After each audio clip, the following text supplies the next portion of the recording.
हरे कृष्णा। आप सभी का दिन शुभ और मंगलमय हो। आज आप सुनेंगे पद्म पुराण में एक बगुले की कथा। भीष्म जी ने कहा, हे ब्राह्मण, जो कर्म सबसे अधिक पुण्यजनक हो, जो संसार में सदा और सबको प्रिय जान पड़ता हो और पूर्व पुरुषों ने जिसका अनुष्ठान किया हो, ऐसा कर्म आप अपनी इच्छा के अनुसार सोचकर बताइए। तब पुलत्स्य जी बोले, राजन, एक समय की बात है, व्यास जी की शिष्य मंडली के समस्त द्विज आदर पूर्वक उन्हें प्रणाम करके धर्म की बात पूछने लगे, ठीक इसी तरह जैसे तुम मुझसे पूछते हो। द्विजों ने पूछा, गुरुदेव, संसार में पुण्य से भी पुण्यतम और सब धर्मों में उत्तम कर्म क्या है? किसका अनुष्ठान करके मनुष्य अक्षय पद को प्राप्त करते हैं?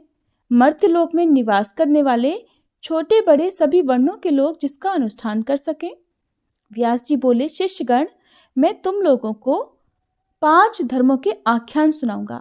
उन 5 में से एक का भी अनुष्ठान करके मनुष्य सुयश, स्वर्ग और मोक्ष भी पा सकता है। माता पिता की पूजा, पति की सेवा, सबके प्रति समान भाव, मित्रों से द्रोह न करना और भगवान श्री विष्णु का भजन करना, ये 5 महायज्ञ हैं। ब्राह्मणों, पहले माता पिता की पूजा करके मनुष्य जिस धर्म का साधन करता है, वो इस पृथ्वी पर सैकड़ों यज्ञों और तीर्थ यात्रा आदि के द्वारा भी दुर्लभ है। पिता धर्म है, पिता स्वर्ग है और पिता ही सर्वोत्कृष्ट तपस्या है। पिता के प्रसन्न हो जाने पर संपूर्ण देवता प्रसन्न हो जाते हैं। जिसकी सेवा और सद्गुणों से माता पिता संतुष्ट रहते हैं, उस पुत्र को प्रतिदिन गंगा स्नान का फल मिलता है। माता सर्वतीर्थमयी है और पिता संपूर्ण देवताओं का स्वरूप है। इसलिए सब प्रकार से यत्नपूर्वक माता पिता का पूजन करना चाहिए। जो माता पिता की परिक्रमा करता है, उसके द्वारा 7 द्वीपों से युक्त समूची पृथ्वी की परिक्रमा हो जाती है। माता पिता को प्रणाम करते समय जिसके हाथ, घुटने और मस्तक पृथ्वी पर टिकते हैं, वह अक्षय स्वर्ग को प्राप्त होता है। जब तक माता पिता के चरणों की रज पुत्र के मस्तक और शरीर में लगी रहती है, तभी तक वह शुद्ध रहता है।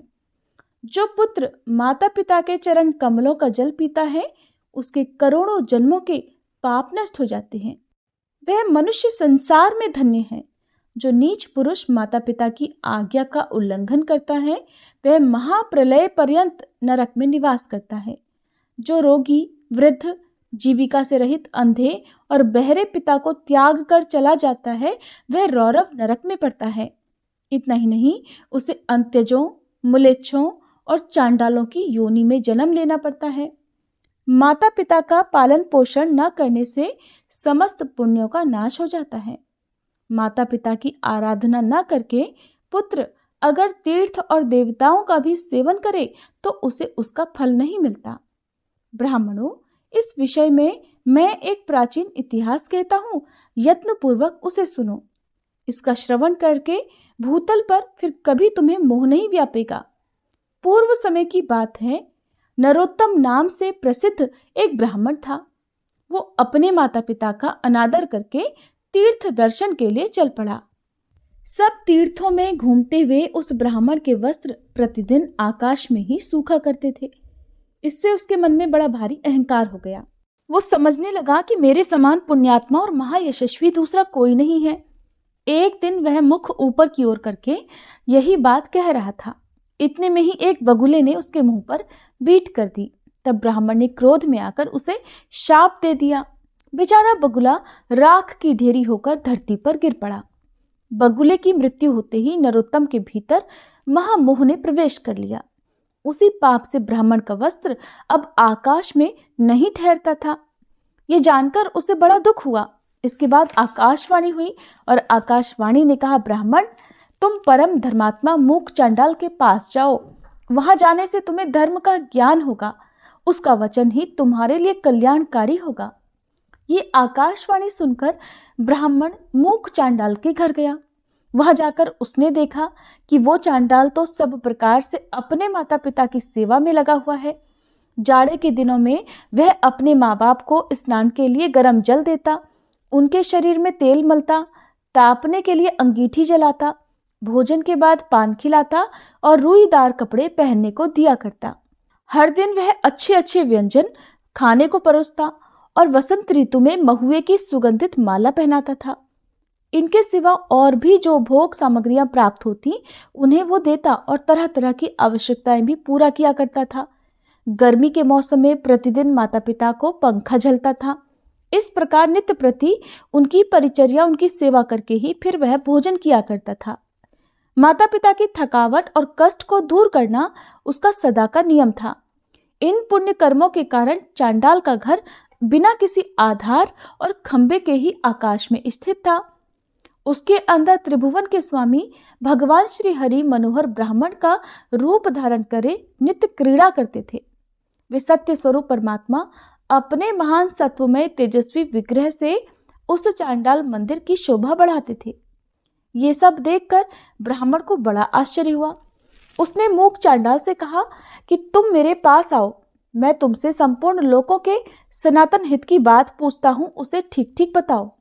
मूक चांडाल बोला, विप्र, इस समय मैं तो अपने माता पिता की सेवा कर रहा हूँ, आपके पास मैं भला कैसे आऊं? इनकी पूजा करके आपकी आवश्यकता मैं पूरा करूंगा, तब तक आप मेरे दरवाजे पर ही रुकिए, मैं आपका अतिथि सत्कार करूंगा। चांडाल के ऐसा कहते ही ब्राह्मण देवता तो आग बबूला हो गए और कहने लगे, मुझ ब्राह्मण की सेवा छोड़कर तुम्हारे लिए कौन सा बड़ा कार्य हो सकता है? चांडाल बोला, बाबा क्यों व्यर्थ क्रोध करते हो, मैं बगुला नहीं हूं। इस समय आपका क्रोध बगले पर ही सफल हो सकता है, किसी दूसरे पर नहीं। अब आपकी धोती न तो आकाश में सूखती है और न ठहर ही पाती है, इसलिए आकाशवाणी सुनकर ही आप मेरे घर पर आए हैं। थोड़ी देर ठहरिए तो मैं आपके प्रश्न का उत्तर भी दूंगा, नहीं तो पतिव्रता स्त्री के पास जाइए। हे ब्राह्मण, पतिव्रता स्त्री का दर्शन करने पर ही आपका अभीष्ट सिद्ध होगा। व्यास जी कहते हैं, इसके बाद चांडाल के घर से ब्राह्मण रूपधारी भगवान श्री विष्णु ने निकलकर उस ब्राह्मण से कहा, चलो मैं पतिव्रता देवी के घर चलता हूँ। द्विज श्रेष्ठ नरोत्तम कुछ सोचकर उनके साथ चल दिया। उनके मन में बड़ा आश्चर्य हो रहा था। उसने रास्ते में भगवान से पूछा कि विप्रवर, आप इस चांडाल के घर में जहां स्त्रियां रहती हैं, किसके लिए निवास करते हैं? ब्राह्मण रूपधारी भगवान कहने लगे, विप्रवर, इस समय तुम्हारा हृदय शुद्ध नहीं है। पहले पतिव्रता आदि का दर्शन करो, इसके बाद मुझे ठीक ठीक जान सकोगे। ब्राह्मण ने पूछा, तात पतिव्रता कौन है, उसका शास्त्र ज्ञान कितना बड़ा है, जिस कारण मैं उसके पास जा रहा हूँ वो भी मुझे बताइए। श्री भगवान बोले, ब्राह्मण, नदियों में गंगा जी, स्त्रियों में पतिव्रता और देवताओं में भगवान श्री विष्णु श्रेष्ठ हैं। जो पतिव्रता स्त्री प्रतिदिन अपने पति के हित साधन में कल्याण में लगी रहती है, वो अपने पितृकुल और पतिकुल दोनों कुलों की 100-100 पीढ़ियों का उद्धार कर देती है। ब्राह्मण ने पूछा, द्विजश्रेष्ठ, कौन स्त्री पतिव्रता होती है? पतिव्रता का क्या लक्षण है? मैं जिस प्रकार इस बात को ठीक ठीक समझ सकूं उस प्रकार उपदेश कीजिए। श्री भगवान बोले, जो स्त्री पुत्र की अपेक्षा 100 गुने स्नेह से पति की आराधना करती है, राजा के समान उसका भय मानती है और पति को भगवान का स्वरूप समझती है, वो पतिव्रता है। जो घर का कार्य करने में दासी, रमण काल में वेश्या और भोजन के समय माता के समान आचरण करती है और जो विपत्ति में अपने पति को नेक सलाह देकर मंत्री का काम करती है, वो स्त्री पतिव्रता मानी गई है। जो मन, वाणी, शरीर और क्रिया द्वारा कभी पति की आज्ञा का उल्लंघन नहीं करती और हमेशा पति के भोजन कर लेने पर ही भोजन करती है, उस स्त्री को पतिव्रता समझना चाहिए। जिस जिस शैया पर पति शयन करते हैं, वहाँ वहाँ वो प्रतिदिन यत्नपूर्वक उनकी पूजा करती है। पति के प्रति कभी जिसके मन में डाह नहीं पैदा होता, कृपणता नहीं आती और जो मान भी नहीं करती, पति की ओर से आदर मिले या अनादर दोनों में जिसकी समान बुद्धि रहती है, ऐसी स्त्री को पतिव्रता कहते हैं। जो साध्वी स्त्री सुंदर वेशधारी पर पुरुष को देखकर उसे भाई, पिता अथवा पुत्र मानती है, वो भी पतिव्रता है।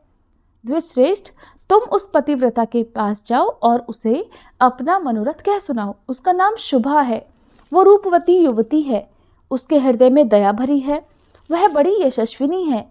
उसके पास जाकर तुम अपने हित की बात पूछो। व्यास जी कहते हैं, ऐसा कहकर भगवान वहीं अंतर्ध्यान हो गए। उन्हें अदृश्य होते देख ब्राह्मण को बड़ा आश्चर्य हुआ। फिर उसने पतिव्रता के घर जाकर उसके विषय में पूछा। अतिथि की बोली सुनकर पतिव्रता स्त्री बड़ी तेजी से घर से निकली और ब्राह्मण को आया देखकर दरवाजे पर खड़ी हो गई। ब्राह्मण ने उसे देखकर प्रसन्नतापूर्वक उससे कहा, देवी, तुमने जैसा देखा और जैसा समझा है उसके अनुसार स्वयं ही सोचकर मेरे लिए प्रिय और मेरे कल्याण की बात बताओ। तब वह पतिव्रता बोली, ब्राह्मण, इस समय मुझे पतिदेव की पूजा करनी है, इसलिए मेरे पास समय नहीं है। आपका कार्य मैं बाद में करूंगी। इस समय आप मेरा आतिथ्य ग्रहण कीजिए। ब्राह्मण बोला, कल्याणी, मेरे शरीर में इस समय भूख, प्यास और थकावट बिल्कुल भी नहीं है। मुझे अभीष्ट बताओ, नहीं तो मैं तुम्हें शाप दे दूंगा। तब उस पतिव्रता ने भी कहा, द्विश्रेष्ठ, मैं बगुला नहीं हूं। आप धर्म तुलाधार के पास जाइए और उन्हीं से अपने हित की बात पूछिए। ऐसा कहकर वह महाभागा पतिव्रता घर के अंदर चली गई। तब ब्राह्मण ने चांडाल के घर की तरह वहां भी विप्र रूपधारी भगवान को उपस्थित देखा। उन्हें देखकर वो बड़े आश्चर्य में पड़ा और कुछ सोच विचार कर उनके पास गया। घर में जाने पर उसे हर्ष में भरे हुए ब्राह्मण और उस पतिव्रता के भी दर्शन हुए। उन्हें देखकर नरोत्तम ब्राह्मण ने कहा, तात, देशांतर में जो घटना घटी थी उसे इस पतिव्रता देवी ने भी बता दिया और चांडाल ने तो बताया ही था। ये लोग भला उस बगुले वाली घटना को कैसे जानते हैं? इस बात को लेकर मुझे बड़ा आश्चर्य हो रहा है। इससे बढ़कर महान आश्चर्य और क्या हो सकता है? श्री भगवान कहने लगे, तात, महात्मा पुरुष अत्यंत पुण्य और सदाचार के बल पर सबका कारण जान लेते हैं, जिससे तुम्हें आश्चर्य हुआ है। मुझे बताओ, इस समय उस पतिव्रता ने तुमसे क्या कहा? ब्राह्मण ने कहा, वो तो मुझे धर्म तुलाधार से प्रश्न करने के लिए उपदेश देती है। श्री भगवान बोले, मुनिश्रेष्ठ, आओ मैं उसके पास चलता हूँ। ऐसा कहकर जब भगवान चलने लगे तब ब्राह्मण ने पूछा कि तुलाधार कहाँ रहता है? श्री भगवान ने कहा, जहाँ मनुष्यों की भीड़ एकत्रित है और जहाँ तरह तरह के द्रव्यों की बिक्री हो रही है, उस बाजार में तुलाधार वैश्य इधर उधर अपना सामान खरीदता और बेचता है। उसने कभी मन, वाणी या क्रिया द्वारा किसी का कुछ नहीं बिगाड़ा, असत्य नहीं बोला और दुष्टता नहीं की। वो सब लोगों के हित में तत्पर रहता है, सब प्राणियों में समान भाव रखता और ढेले, पत्थर और सुवर्ण को एक समान समझता है। लोग जौ, नमक, तेल, घी, अनाज की ढेरियां और अन्यान्य इकट्ठी करी हुई वस्तुएं उसकी जबान पर ही लेते देते हैं। वह प्राणांत उपस्थित होने पर भी सत्य छोड़कर कभी झूठ नहीं बोलता। इसी से वह धर्म तुलाधार कहलाता है।